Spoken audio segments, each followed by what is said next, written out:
All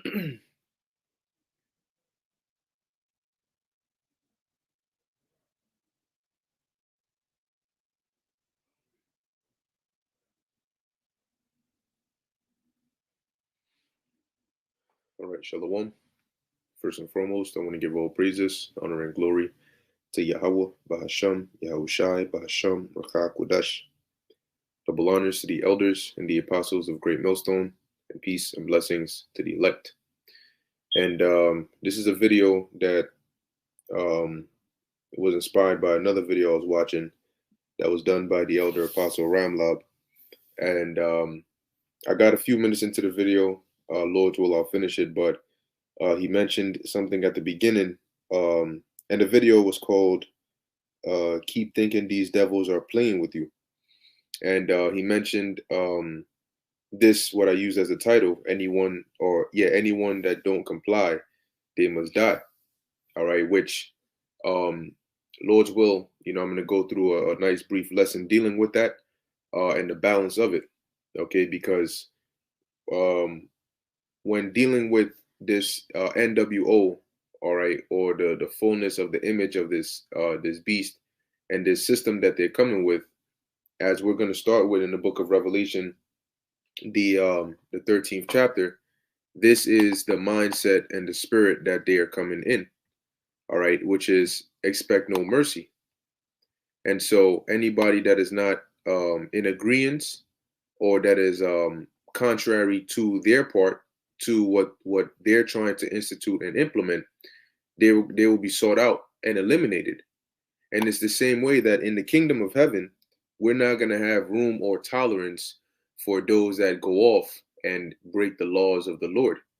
So what they're trying to do is institute the kingdom of hell, right, or their kingdom here on earth, like how we would have our kingdom.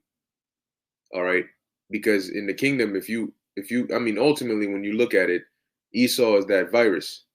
And so it's interesting how in our kingdom, after 1,000 years, the Edomites are going to be exterminated, but here it is in their kingdom, they want to exterminate pretty much us.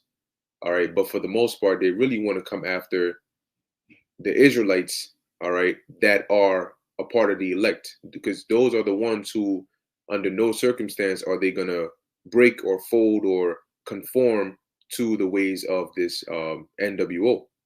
All right. So I'm going to start here with the book of Revelation, the 13th chapter and the 14th verse, just hitting the point.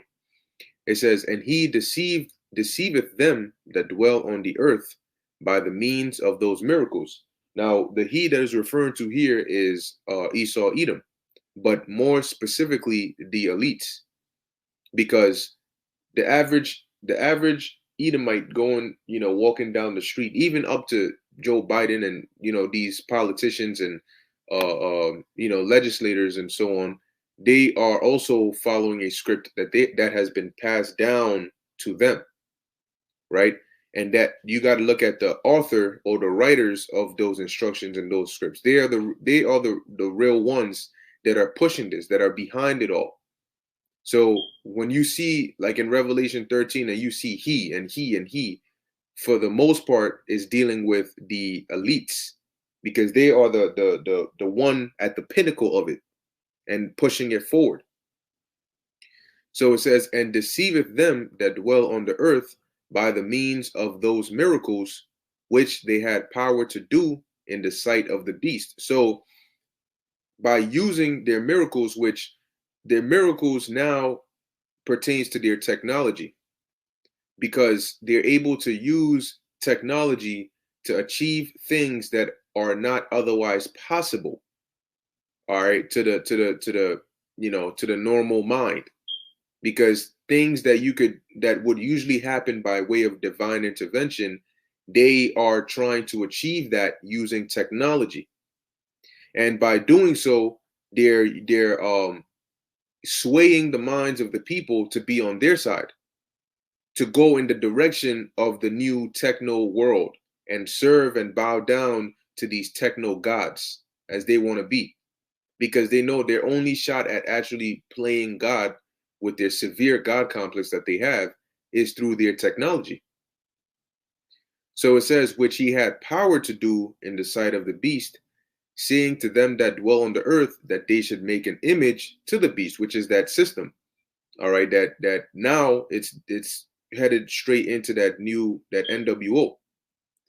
It says, which had a wound by a sword and did live.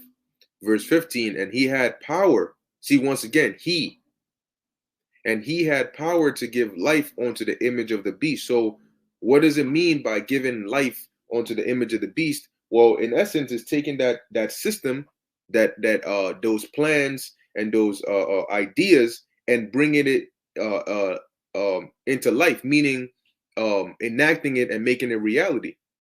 So taking a agenda and then turning it into something like the new normal. So now it becomes implemented in real life, and people in their everyday to day lives are experiencing and living out these plans and this agenda. So they have power to do that, and one of the main ways they do that is through different crises. They'll have a certain event take place, and through that event, they will sway or push, whether covertly or overtly, the world in one direction that they want it to go in.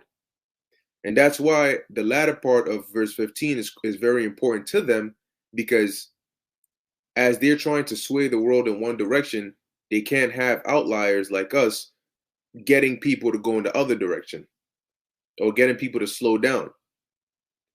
So it says here, and verse 15, and he had power to give life unto the image of the beast, that the image of the beast should both speak and cause that as many as would not worship the image of the beast should be killed. So you notice here saying that the image should both speak and cause, because the NWO, once it's instituted to some extent, a part of the laws and regulations and rules in the NWO would be to eliminate or to get rid of those that are not down with that system. Okay. Today, on a low, like on a surface example, you have things like cancel culture, and things where for people that are not down with the direction of the new norm, you are looked at as a conspiracy theorist, or or extremist, or this, that, and the third. But in that time, it's going to go beyond name calling or being demonized in the media, and is actually going to go to the point of losing blood and losing your life, and being threatened to the point where you might have to flee. As we read in the book of Second Ezra, the 16th chapter, it mentions being as pilgrims upon the earth, because you never know when you're going to have to relocate from one place to another in a short moment's notice. Okay. And it says here that anyone that would not, or that cause that as many as would not worship the image of the beast should be killed. So that is their mind, that is their MO, that is their agenda. All right. If you're not down with it, they're coming for you and they want to eliminate you. Now, right now, it still sounds like, whoa, that's kind of harsh. But after the next series of events that take place, they're gonna be so drastic, so devastating, that they're gonna have enough justification to have certain laws in place to where they can actually eliminate certain people. And we know how they move. They first paint you in a black light, and then they make it okay to take you out. Okay. See, if you take an individual, right? If there's a story where you have maybe like a cop shoots an individual, you hear that, oh, he shot this man. Oh, damn, that's crazy. He just shot him in cold blood. Now, if they spin that story a little bit and throw it back at you and say, um, the cop shot this man, but the man was really a serial killer who had a track record of killing all these babies and innocent, yada yada yada, and he was actually on his way to go commit another crime, and he had a knife on him, and he was going to really attack the cop. See, all of a sudden, then the cop shooting the man doesn't seem like he just shot him in cold blood. It seems like, oh yeah, it's a good job that he eliminated such filth from the world. So then it makes it okay to eliminate the dude, right? So we know that that is a part of their agenda. Um, it's not just pushing out this charagma, but a part of it is as they do that, they need to get rid of people who are not, with it. Okay, who are not trying to comply and bow down to the system, as they said here. So next, let's go to the book of Revelation, chapter 12, and jump down to the 17th verse. It says, "And the dragon was wroth with the woman," and we know that the dragon is dealing with Esau, but based on whatever verse you're reading, you gotta know, okay, well, Esau, but Esau who, right? Because we know there's sometimes when you read in the scriptures, it may be referring to Esau, but in a specific time period. Okay, but we know here that ultimately the dragon here is Esau, and the woman represents Israel. So it says, "And the dragon was wroth with the woman, and went to make war with the remnant of her seed, which keep the commandments of God and have the testimony of Yahushua Hamashiach." So that would be us. We are the remnant, low will and row of the elect, but we are that remnant left that are still doing our best to follow the ways of Yahweh Ba'ashem Yahushua, and we have the testimony of Yahushua. We have this doctrine, we have the spirit of prophecy, and we have the truth.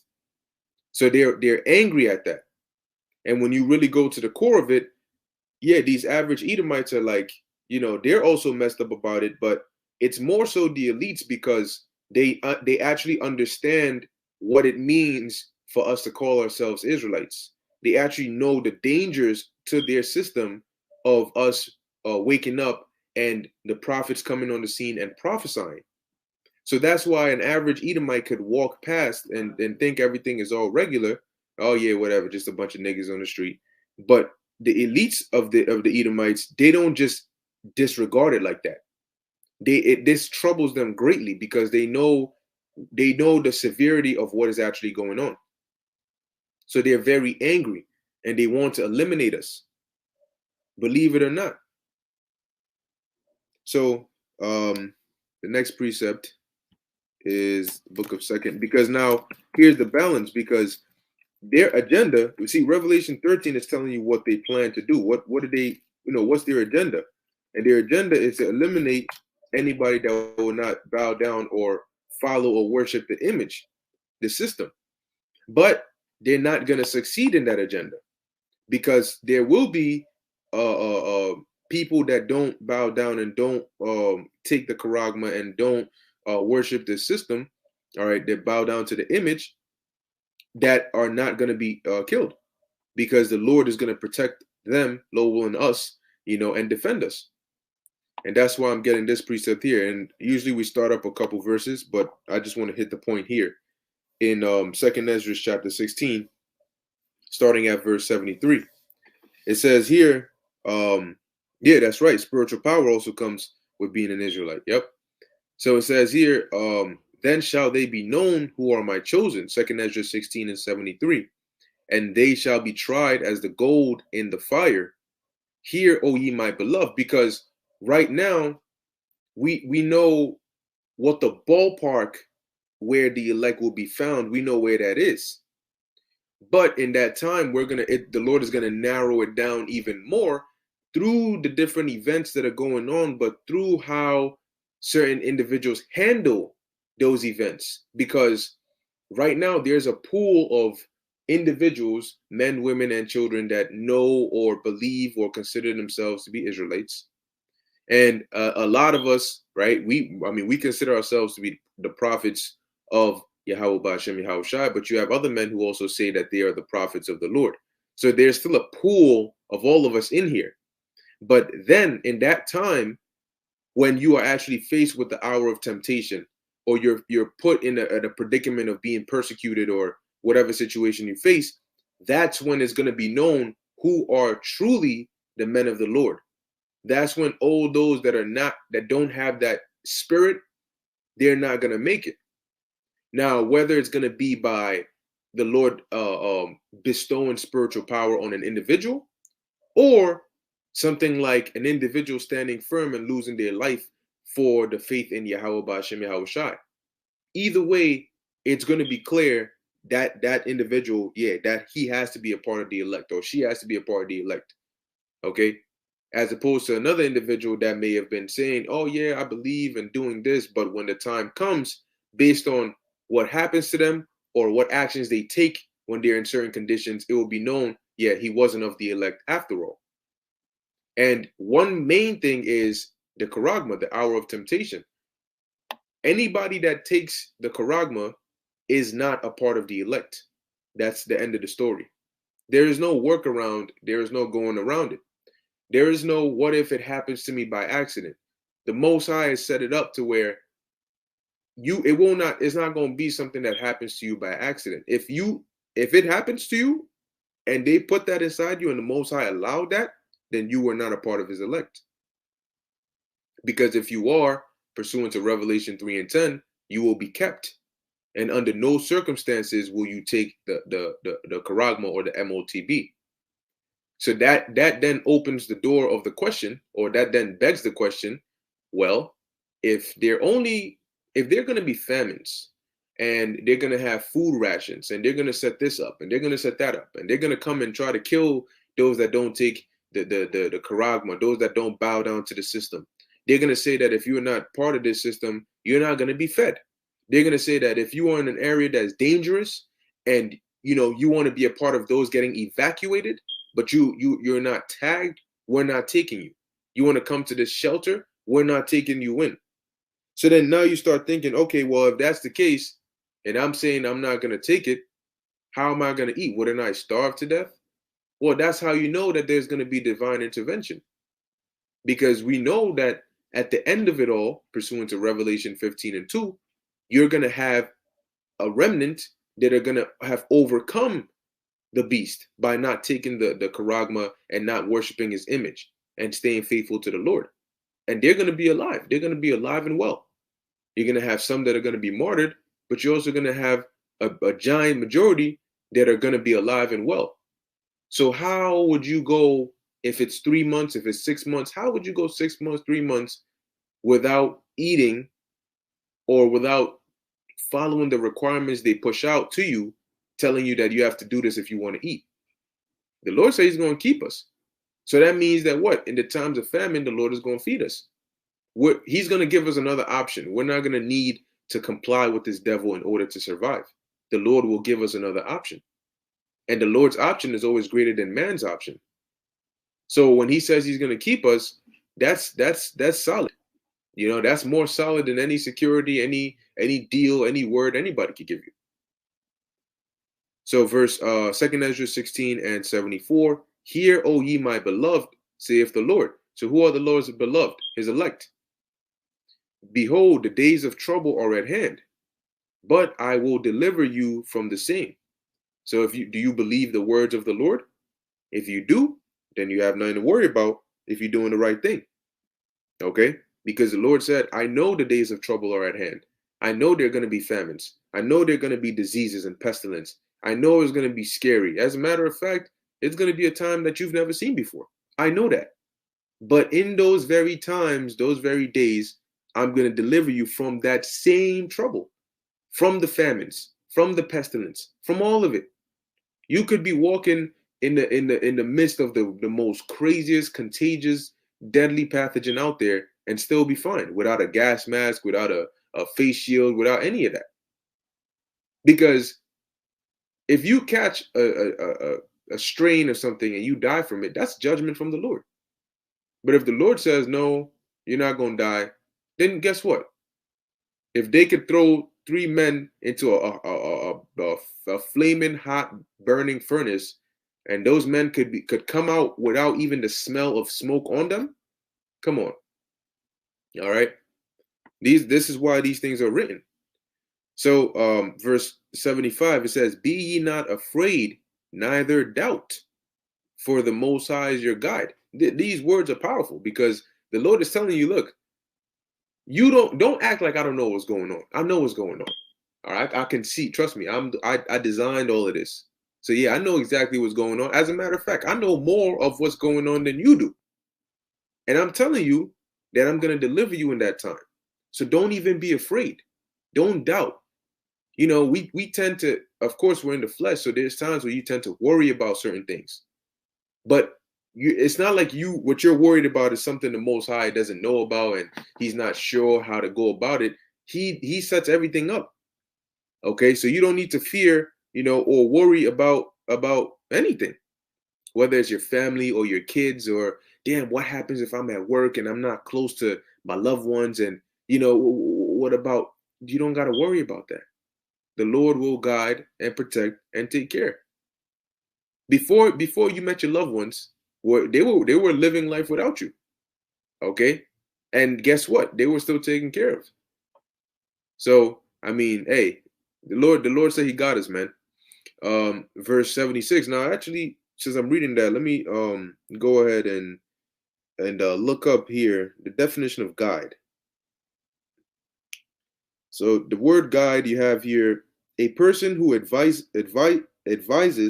or shows the way to others, an escort, an attendant. It says to show or indicate the way to someone, direct or have an influence on the course of action of someone or something. So the Most High is going to steer us or influence our course of action in that time. So that's why you may be in a certain situation, not knowing what to do, but you don't have to worry, because the Most High is going to guide you. He's going to steer you where to go. So that's why in the time when the hour of temptation is put out here, the Lord is going to guide us. Okay? People like to say, Jesus, take the wheel, but really the Most High is going to take the wheel and lead you where you have to go, led of the Spirit. So 2 Ezra 16 and 76, and the guide of them who keep my commandments and precepts, saith the Lord God. That is why in Revelation 3 and 10 it says, because thou hast kept the word of my patience, I will also keep thee in the hour of temptation. So the Lord said here, don't doubt, don't be afraid. I'm going to be your guide and the guide of them who keep my commandments and precepts, saith the Lord power. Let not your sins weigh you down, and let not your iniquities lift up themselves. All right. So long as you are serving the Lord wholeheartedly, the best way you can, you'll know if you're going off or not. Because the Lord he gave every one of us a conscience. And the Lord throws warning shots. All right. And he puts it in your mind. When you go off, or you're about to do something that there's going to be consequences for, or you're not doing something and that there's going to be consequences for that, the spirit directs you. You get that thought into your mind that lets you know you need to either get on your shit or you need to be very careful, because you've been bugging out lately. You got to bug out a little bit. But you've been bugging out lately, right? So you got to really watch yourself.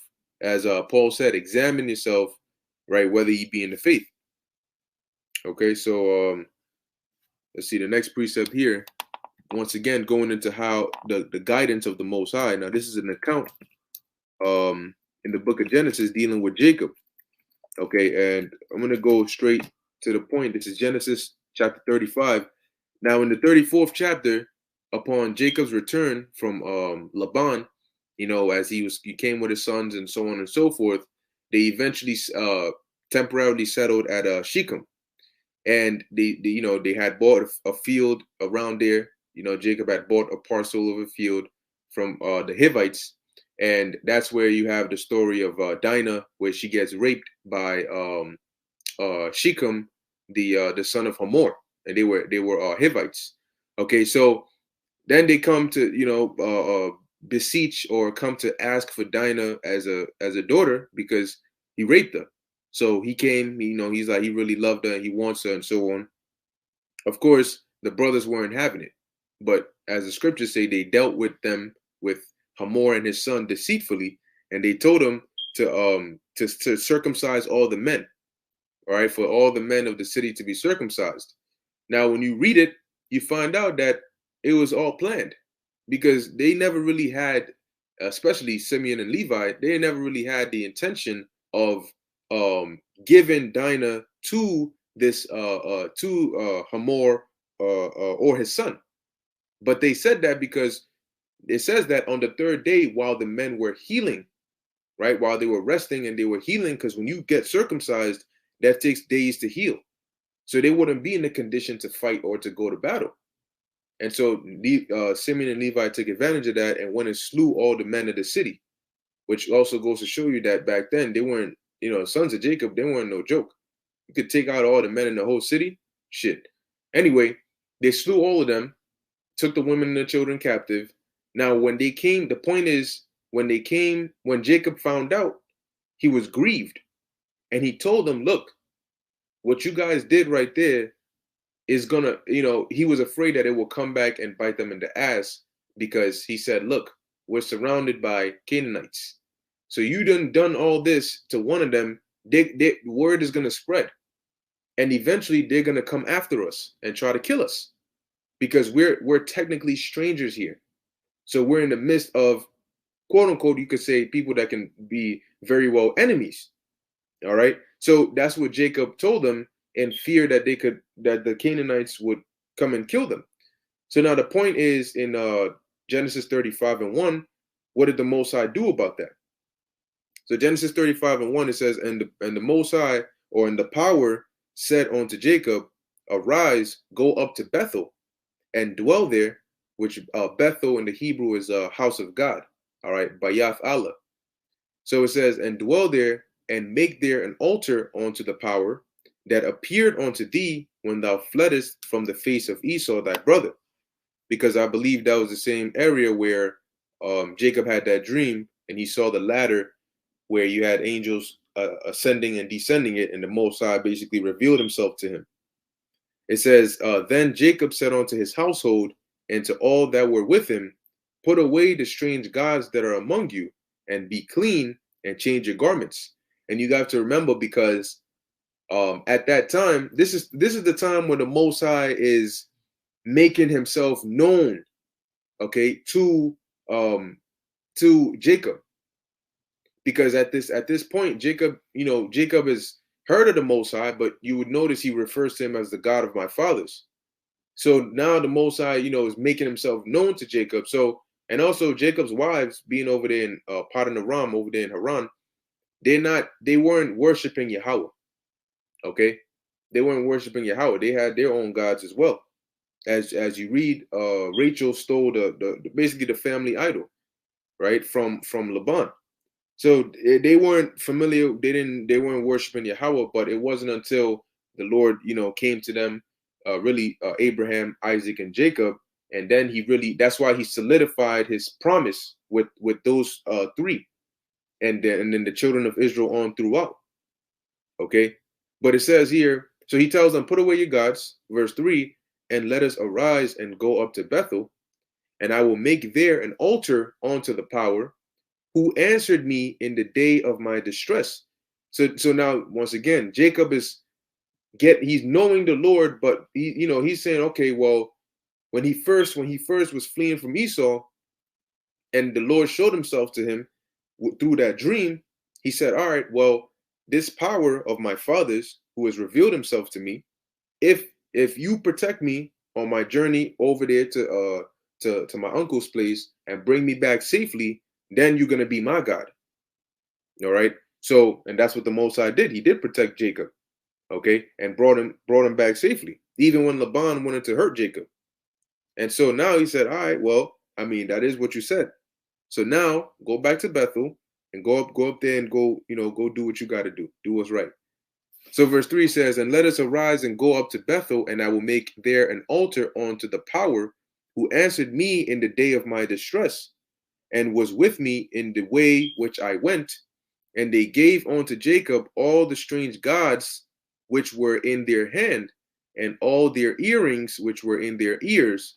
And Jacob hid them under the oak which was by Shechem. And they journeyed, and now here's the part, verse 5. And they journeyed, and the terror of God, okay, the terror of God was upon the cities that were round about them, and they did not pursue after the sons of Jacob. See, because this is what Jacob was warning, was basically getting at Levi and Simeon, saying, because of what you did, those cities round about are going to hear about it, and they're going to come after us. But going to show you that when the Most High is with you, he's with you. So the terror of the Most High was upon those cities in whatever form he manifested it in, so much so that they didn't even pursue them. All right, they didn't even come after them because they heard about what happened, but the fear was so much I can't touch them. The same way when Abraham went to Egypt, the Mosai showed himself to that Pharaoh and said, you a dead man, bro. You better not, you better not touch Abraham's I believe it was either in Egypt or in the king of Gaza, if I'm not mistaken, or Gerar. But if I'm not mistaken, I believe it was Abimelech. Anyway, the Most High came to him and made sure that Abraham's wife Sarah wasn't touched. Okay, and amongst different situations, the Most High would always look out for whoever it was that he was dealing with.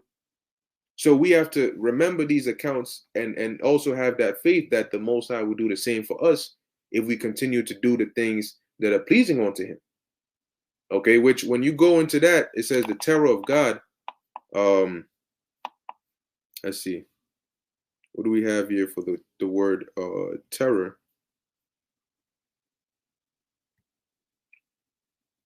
All right, so it says here for the word terror. All right, so it says terror, fear. The Hebrew is here chatha, and it says here fear. All right, so the Most High put that fear. So see, in this time, you're gonna have it to where the Most High, the Most High could have angels, around you. He could have a force field around you, whatever it is, to where no evil is gonna be able to harm. All right, the Lord's chosen. Okay, or come and affect the Lord's chosen. Okay. So let's see. The next precept is, let's go now to the book of Wisdom of Solomon. Wisdom of Solomon, chapter 5.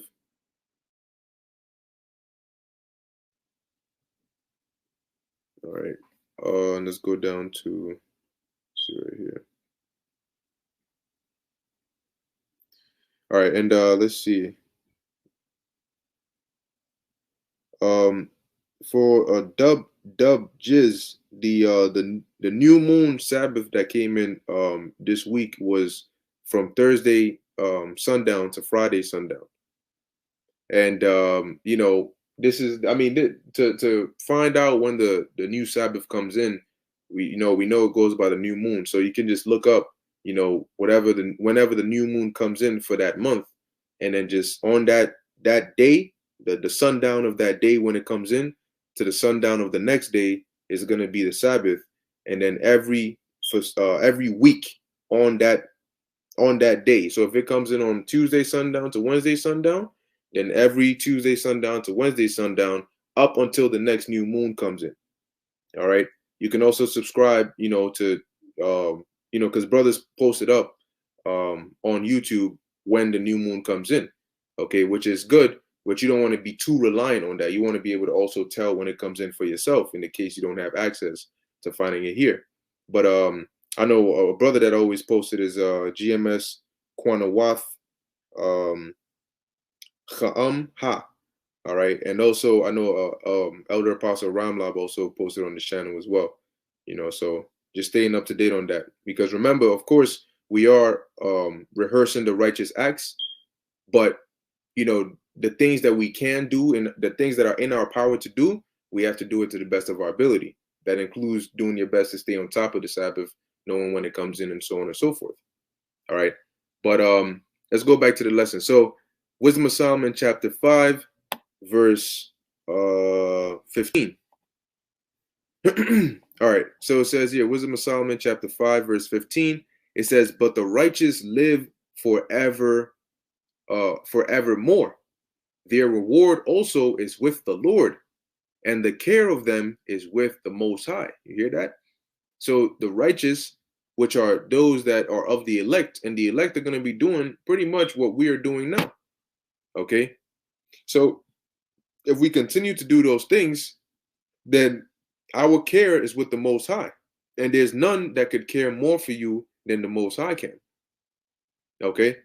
Verse 16, therefore shall they receive a glorious kingdom and a beautiful crown from the Lord's hand. And what actually the elect, okay, the 144,000 are actually going to receive, really all of us are going to be kings. Okay, but they're going to receive crowns upon their heads from Yahweh's hand. This is in the book of Second Esdras, the second chapter, from the 40th verse on down. And we are literally at the end, all right, of all of this. So that time of that coronation, that time of that glory, the time of the new bodies and the change and the kingdom, it's literally closer than we've ever been. Think about it. The Lord promised Abraham, certain things. He promised Isaac and Jacob and all these promises that was told them, right? And look how far, thousands of years ago, that they were. Even up until the time of the disciples, look how far they were from the kingdom. How eager they were, but yet how long they had to wait. And now you fast forward to us, where we're not talking about the next 100 years, the next 50 years, the next 10 years, the next 5 years, the next 3 years. Okay? From the way things are going, I'm not going to put a date on it, but we're talking about very, very soon. You see?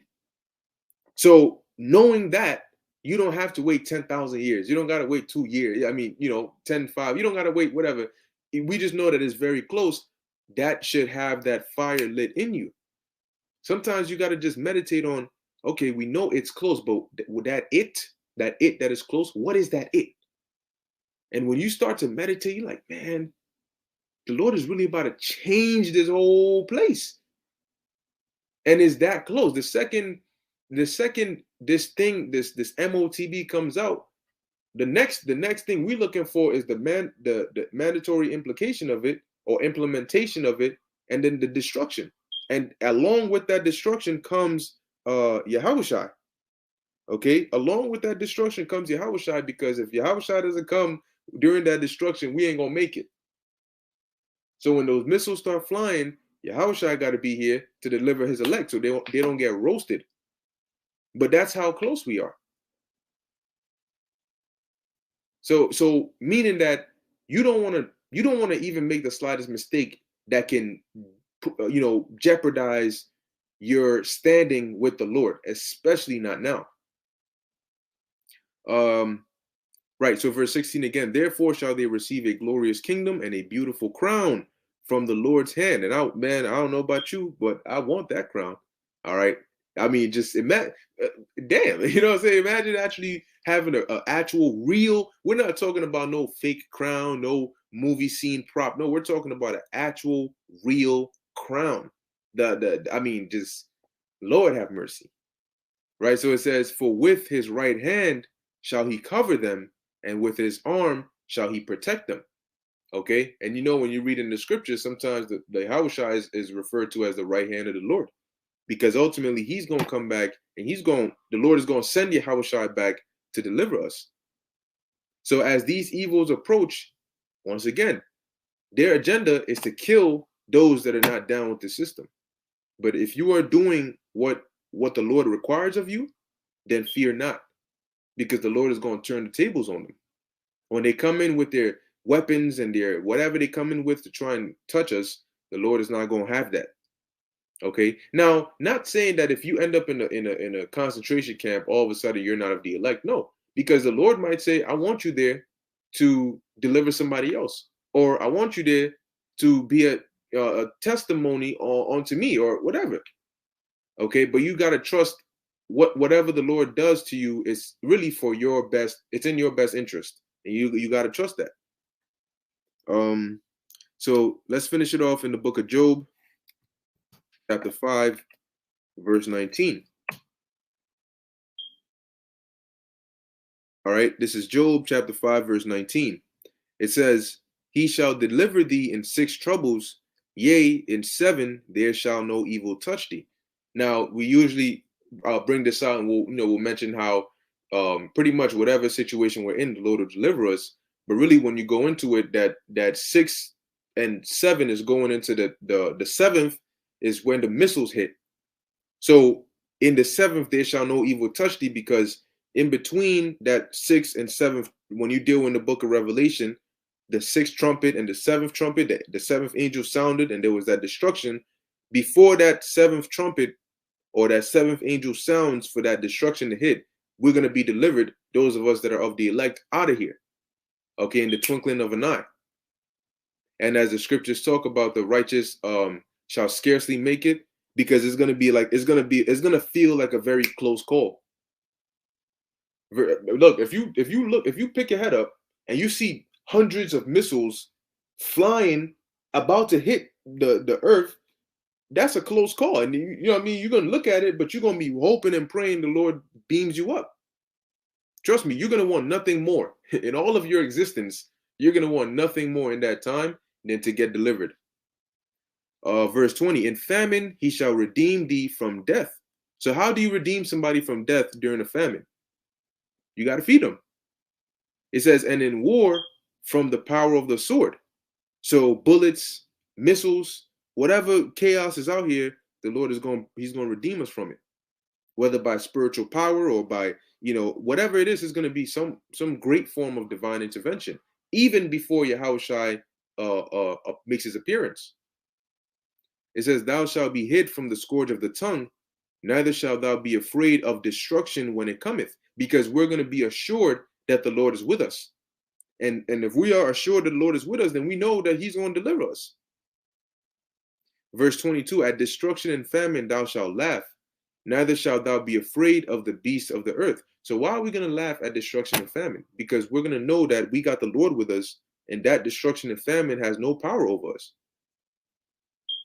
It says, neither shalt thou be afraid of the beasts of the earth. So whether newly created or wild, terrifying looking beasts that are actually destroying people over here, we're not going to be afraid, because the Lord is going to make them, verse 23, for thou shalt be in league with the stones of the field, and the beasts of the field shall be at peace with thee. See? So we're not going to be afraid, because the Lord is going to make them at peace with us. Lions, bears, whatever creatures out here. Verse 24, and thou shalt know that thy tabernacle shall be in peace, and thou shalt visit thy habitation and shall not sin. Because ultimately, we're going to end up in a position where we're not going to sin. We're going to be perfect, and we're going to be in peace. And that's going to be a good story. When you watch a movie or a TV show or a story, of course you like the drama, you like the action. This happens, then this happens, then there's a time. People would rather watch a movie that is taking place in a time of war than a movie that is taking place in a time of peace, where you just watch. What do you watch? The main character live his regular life. He goes to work. He does what he's supposed to do. He comes home. He has a happy wife. He has kids. He's enjoying life. He goes out. He comes home. Who's going to sit there and watch that?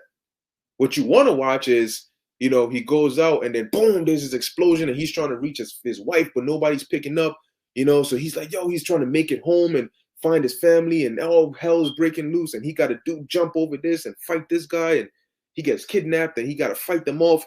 That's what people want to see. That thriller, the edge, what do they call that? You sit on the edge of your seat, you look, oh my gosh, what's going to happen next? Well, let me tell you something. That's all fun and games when you're watching it, but that's not fun and games when you live in it. In real life, you want to live that story that you don't want to watch on TV. In real life, you want to be able to come home and be at peace and enjoy your children and be able to just go out and just have a nice, happy life. That's what you want in real life, okay? In real life, trust me, you don't want to be running for your life. When you're watching a movie and you see somebody running and they're weaving and they stop and they're breathing heavy, they're breathing heavy because they're tired.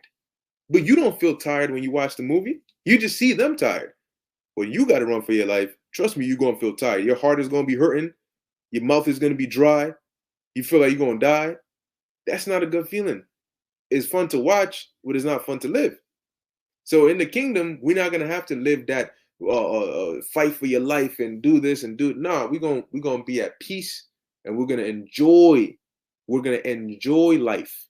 We're not just going to be surviving. We're going to actually be living. The best life there is to live is the life we're going to live, and we're going to live it for all eternity. All right? And that's the end of that. So it's okay, man. Whatever this psychotic devil thinks that he's going to do, we know that he ain't going to succeed. He's only going to go but so far. All right? So with that, I'm going to end it here. Lord willing, that was edifying to the elect. In closing, wait, Shalak. The water I have a calendar of the moon cycles, but it was confusing because they fell back to back. Yeah, Khan. Sometimes it does happen that way where you would have the regular Sabbath, like the last week of it, and then the new moon Sabbath falls like the next, literally like at the ending of the regular Sabbath starts the new moon Sabbath. Sometimes it comes in that way, but you just follow it the same way. It's still a Sabbath anyway, right? So, Lord willing, that was edifying to the elect. In closing, I want to give all praises, honor, and glory to Yahweh, Bahasham, Yahweh Shai, Bahasham, Rakha Kodash. And until next time, Shalom.